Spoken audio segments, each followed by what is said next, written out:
और ये कारण सिद्ध करता है कि कीर्तन भक्ति के लिए क्या होना हमारे भीतर बहुत जरूरी है। बहुत ध्यान से सुनना।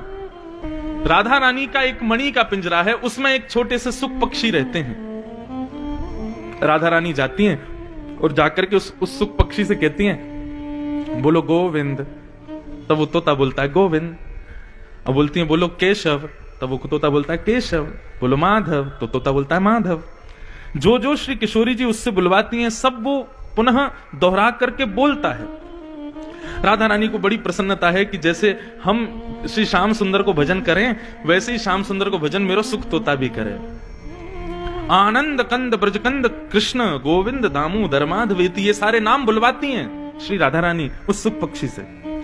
सुख पक्षी सारे नाम याद कर चुका है। अब तो सुबह ही सुबह उठ करके बोलता है गोविंद माधव केशव कृष्ण दामोदर।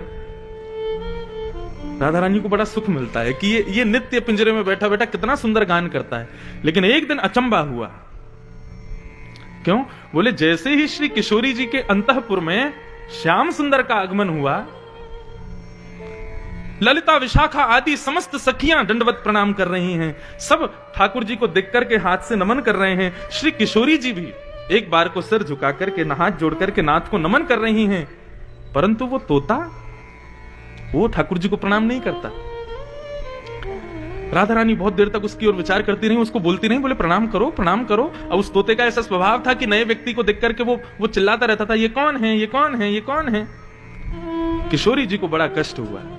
जब श्याम सुंदर वहां से गए, तब किशोरी जी ने उस सुख पक्षी से पूछा कि वो नाथ आए थे, तुमने प्रणाम क्यों नहीं किया। तब सुखदेव जी बोलने लगे, बोले वो कौन थे। वो सुंदर तो बहुत थे, कटीले नेत्र थे, वदन तो बहुत मधुर था, लेकिन वो कौन थे। अरे वो वही थे जिनका नाम तुम नित्य गाते हो, गोविंद माधव केशव कृष्ण दामोदर, वही तो आए थे। सुखदेव जी बोले मुझे नहीं पता वो कौन है, मैं उनके बारे में जानना चाहता हूं। मुझे बस नाम पता है गोविंद माधव दामोदर, लेकिन इन नामों के अर्थ भी नहीं पता, और ये नाम ही कौन है इसको भी मैं नहीं जानता। तब किशोरी जी बोली, बिना कथा के यदि कीर्तन करेगा कल्याण नहीं हो पाएगा। हे सुख पक्षी, अब तुम पृथ्वी पर जाओ और जाकर के इस नामी को पहचान के आओ, ये कौन है।